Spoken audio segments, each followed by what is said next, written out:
नमस्कार, स्वागत है आपका संवाद 365 देख रहे हैं आप। आपके साथ मैं हूं दिग्विजय सिंह चौहान। टॉप 5 में आपका स्वागत है। टॉप 5 में जिन 5 बड़ी खबरों पर हम नजर डालेंगे, सबसे पहले नजर उनकी सुर्खियों पर। उत्तराखंड में अपनी 14 सूत्रीय मांगों को लेकर हड़ताल पर गए ऊर्जा निगम के कर्मचारी, शासन से वार्ता रही विफल, बिजली आपूर्ति पर पड़ सकता है असर। मुख्यमंत्री पुष्कर सिंह धामी ने की स्वास्थ्य क्षेत्र और कोरोना योद्धाओं के लिए 205 करोड़ रुपए के प्रोत्साहन पैकेज की घोषणा। 3,73,000 से ज्यादा कोरोना योद्धा होंगे लाभान्वित। एनडीए या सीडीएस की लिखित परीक्षा पास करने वाले पूर्व सैनिकों के बच्चों को मिलेगी 50,000 की वित्तीय सहायता। इंटरव्यू की तैयारी करने में मिलेगी मदद, सीएम ने की घोषणा। उत्तराखंड में 4 अगस्त तक जारी रहेगा कोरोना कर्फ्यू। सरकारी और प्राइवेट कार्यालय 100% क्षमता के साथ खुलेंगे। स्पा, सैलून, ऑडिटोरियम भी 50% क्षमता के साथ खुलेंगे। उत्तराखंड में जारी है आफत की बारिश। आज कई जगहों पर हो सकती है भारी बारिश। मौसम विभाग ने जारी किया रेड अलर्ट।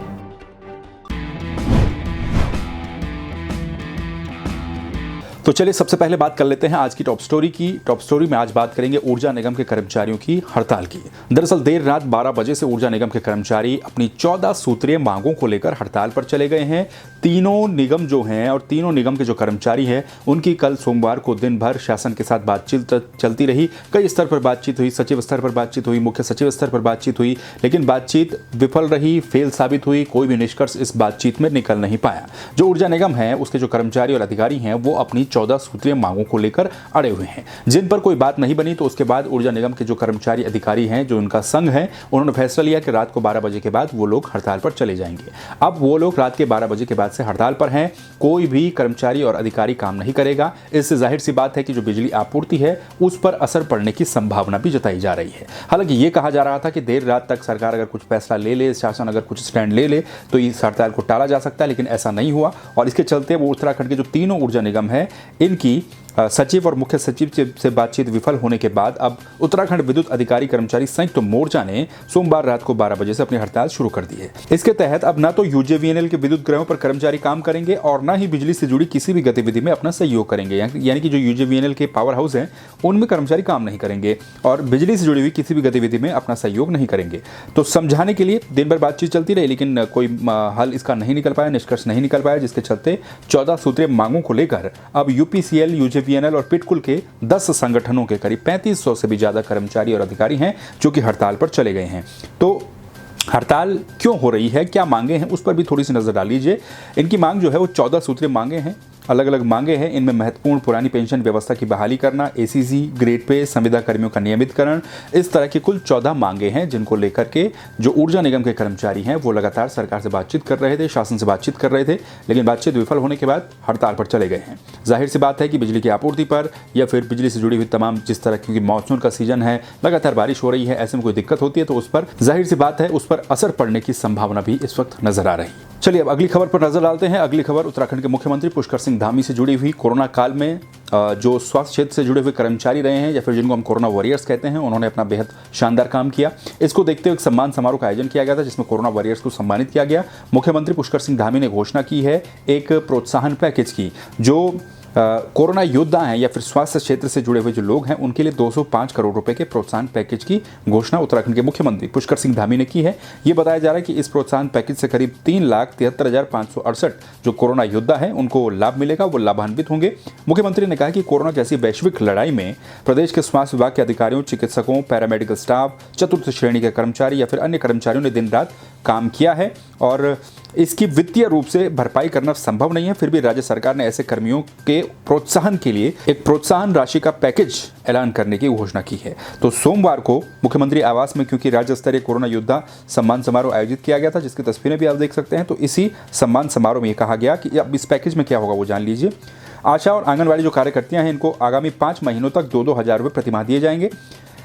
इसमें तकरीबन 46.44 करोड़ रुपए का खर्च होगा। स्वास्थ्य विभाग के समूह गौ और घ के जो लगभग 10,000 कर्मचारी हैं उनको एक मुश्त 3-3 हज़ार रुपये प्रोत्साहन राशि दी जाएगी। इसमें 3 करोड़ का खर्च आएगा। कोरोना संक्रमण के उपचार में लगे 5,000 चिकित्सकों को एक मुश्त 10,000 रुपये प्रोत्साहन राशि दी जाएगी। इसमें 5 करोड़ रुपए का खर्च बताया गया है।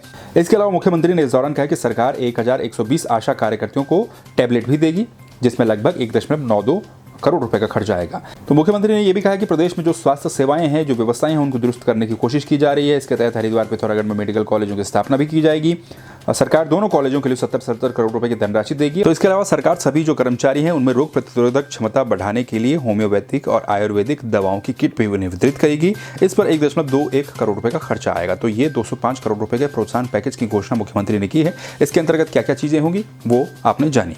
चलिए अगली खबर भी मुख्यमंत्री से जुड़ी हुई, मुख्यमंत्री की एक घोषणा से जुड़ी हुई। दरअसल उत्तराखंड के मुख्यमंत्री पुष्कर सिंह धामी ने कारगिल विजय दिवस के मौके पर एक घोषणा की है, जिसमें उन्होंने कहा कि एनडीए या सीडीएस या फिर इसके समकक्ष जो भी परीक्षाएं होती हैं, जो कि डिफेंस में जाने के लिए होती हैं, इनकी लिखित परीक्षा पास करने वाले पूर्व सैनिकों के बच्चों को एक सौगात दी जा रही है। मुख्यमंत्री का कहना है कि जो उनके परिवारों की आर्थिक स्थिति है, उन आर्थिक स्थिति को देखते हुए 50,000 रुपए का प्रोत्साहन दिया जाएगा उस छात्र को जो कि इसकी लिखित परीक्षा को पास करता है और इंटरव्यू के लिए जाता है। तो आर्थिक स्थिति परिवार की कैसी रहेगी उसको देखते हुए 50,000 रुपए के प्रोत्साहन राशि जो है वो वित्तीय सहायता जो है वो छात्र को दी जाएगी। इसके साथ ही द्वितीय विश्व युद्ध की वीरांगनाओं और वेटरन की मासिक पेंशन भी राज्य सरकार ने बढ़ाने का फैसला किया है। 8,000 से बढ़ाकर इसे 10,000 रुपए प्रतिमाह किया जाएगा।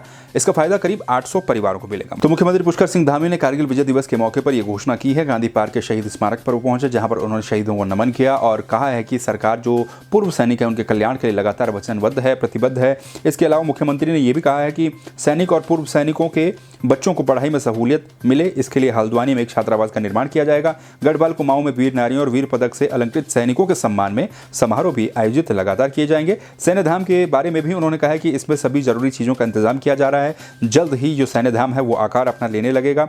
और इसके अलावा उन्होंने बताया कि 1 सितंबर से राज्य में सैनिक सम्मान यात्रा आयोजित की जा रही है। इसके तहत शहीदों के स्वजनों और वीरता पदक से अलंकृत सैनिकों को सम्मानित किया जाएगा। तो ये बातें मुख्यमंत्री ने कारगिल विजय दिवस के मौके पर कही है। इसमें सबसे महत्वपूर्ण बात यह कि जो एनडीए और सीडीएस या फिर इसके समकक्ष जो भी परीक्षाएं होती हैं उनमें जो लिखित परीक्षा को पास करेगा, परिवार की आर्थिक स्थिति को देखते हुए उस छात्र को 50,000 रुपए का प्रोत्साहन दिया जाएगा, ताकि वो साक्षात्कार के लिए यानी कि इंटरव्यू के लिए, अपनी एसएसबी के लिए अपनी तैयारियों को अच्छी तरीके से कर सके। तो चलिए बात कर लेते हैं उत्तराखंड के कोविड कर्फ्यू की। दरअसल उत्तराखंड सरकार ने एक बार फिर से जो कोरोना कर्फ्यू प्रदेश में चल रहा था उसको और आगे बढ़ाने का फैसला लिया है। अब उत्तराखंड में कोरोना कर्फ्यू 4 अगस्त सुबह 6 बजे तक जारी रहेगा। सोमवार को सरकार ने इसके संबंध में कुछ रियायतें देते हुए नई गाइडलाइन जो है उसको जारी कर दिया है और एक हफ्ता इस कोरोना कर्फ्यू को और आगे बढ़ा दिया है। दरअसल इस बार जो नई गाइडलाइन जारी की गई उनमें ज्यादा कुछ नया नहीं है, बाकी सब चीजें वही हैं। इसके अलावा ये कहा गया कि सरकारी और गैर सरकारी कार्यालय जहां पर 50% क्षमता के साथ जिनको शुरू करने के लिए वहां पर कर्मचारियों को बुलाने के लिए कहा गया था, तो वो बाध्यता खत्म कर दी गई है। 100% क्षमता के साथ सभी दफ्तर सरकारी हो या फिर प्राइवेट हो उनको खोला जा सकेगा। और इसके अलावा जो राजनीतिक, सामाजिक और जिस तरह की गतिविधियां हैं, राजनीतिक गतिविधियां हैं, हालांकि इसमें कोई दो राय नहीं है कि ये गतिविधियां अभी भी चल ही रही थी, लेकिन अब ऑफिशियल ये कह दिया गया कि जो सक्षम अधिकारी होगा उसकी अनुमति लेकर के जो राजनीतिक गतिविधियां हैं, समारोह हैं, उनको आयोजित किया जा सकेगा। जबकि इससे पहले भी हालांकि इस तरह के समारोह वो आयोजित लगातार किए जा रहे थे। तो spa, salon, swimming pool, theatre, auditorium को भी 50% क्षमता के साथ खोलने की इजाज़त दे दी गई है। और इस छूट के दायरे में जो होटलों में स्थित स्पा और पृथक इकाई के रूप में संचालित स्पा जो है वो उसमें शामिल होंगे। होटलों में कॉन्फ्रेंस हॉल, स्पा, जिम का उपयोग कोविड प्रोटोकॉल के साथ किया जाएगा 50% क्षमता के साथ। जो प्रशिक्षण संस्थान है उनको संचालित करने के लिए कहा गया है। एटीआई हल्द्वानी, एफआरआई समेत सरकारी और गैर सरकारी जो प्रशिक्षण संस्थान है उनसे प्रतिबंध हटा दिया गया है। संस्थान भी अब खुल जाएंगे। 18 साल से अधिक उम्र के जो अभ्यर्थी होंगे वो कोविड प्रोटोकॉल का पालन करते हुए यहाँ पर जा सकेंगे। तो ये नई गाइडलाइन है, इसमें ज़्यादा कुछ नया नहीं है। बस ये कहा गया है कि जो सरकारी दफ्तर है 100% क्षमता के साथ खुल सकेंगे। और ये कहा गया है कि जो स्पा, सैलून, स्विमिंग पूल, इस तरह की चीज़ें हैं 50% क्षमता के साथ वो खुल सकेंगी। और उसके अलावा जो एक महत्वपूर्ण बात कि जो राजनीतिक कार्यक्रमों के आयोजन है, हालांकि वो चल ही रहे थे, लेकिन उसके बावजूद भी ऑफिशियली ये कहा गया कि संबंधित जो सक्षम अधिकारी होगा उसकी अनुमति लेकर के ये आयोजन किए जा सकते हैं।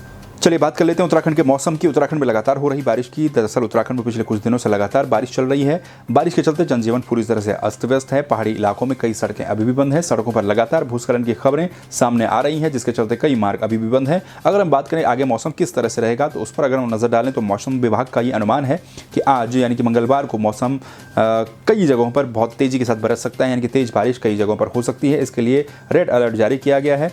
उत्तराखंड में पिथौरागढ़, बागेश्वर, नैनीताल, पौड़ी और देहरादून में मंगलवार को बारिश का रेड अलर्ट जारी किया गया है। मौसम विभाग के मुताबिक इन जिलों में अत्यंत भारी बारिश मंगलवार को हो सकती है और शेष जिलों में बहुत से बहुत भारी बारिश की संभावना जताई गई, यानी कि वहां के लिए ऑरेंज अलर्ट जारी किया गया है। इसके अलावा 28 तारीख को उत्तरकाशी, देहरादून, टिहरी, पौड़ी, नैनीताल, पिथौरागढ़ में तीव्र बौछार और कुछ इलाकों में भारी से बहुत भारी बारिश का ऑरेंज अलर्ट जारी किया गया। 29 तारीख को भी इसी तरह से उत्तरकाशी, देहरादून, टिहरी, पौड़ी, नैनीताल, पिथौरागढ़ में ऑरेंज अलर्ट एक बार फिर से जारी किया गया। और 30 तारीख की अगर हम बात करें तो 30 तारीख को भी इसी तरह से आकाशीय बिजली गिरने के साथ ऑरेंज अलर्ट 30 तारीख तक का मौसम विभाग की तरफ से जारी किया गया। यानी कि 30 तारीख तक लगातार बारिश की संभावना जताई गई है मौसम विभाग की तरफ से।